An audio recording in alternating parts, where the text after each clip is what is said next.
Assalomu alaykum, hurmatli obunachilar, aziz yurtdoshlar. Bugun 19 oktyabr 2025 yil Avtoshopdan Ozon bilan bir Matiz reklama etdik. 2005 yilda ishlab chiqarilgan Best Matiz metallari, yumshoq qoloqlari, lyuks konditsioner edi. Konditsionerlar ham qayerdan turibdi.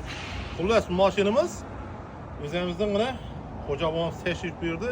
Bag'alar Sardarbek Instagramdan ko'rib o'tirgan ekan, Ozon bilan keldidan 100 ming so'm shappa turdi. Bitdan keyin men mashinani olib ketaman dedi. Xudo xolasa barakat. Xo'jabo tebriklayman. Fizulloh sen bunday kelganingizda bundan ham ulug'rog'ini bering. Captiva, Malibu, elektromobillar chiqadi xudo xolasa.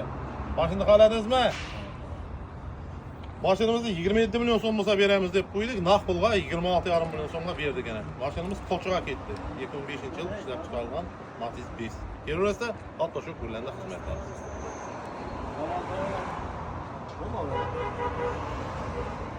Mashinalarimiz ko'p.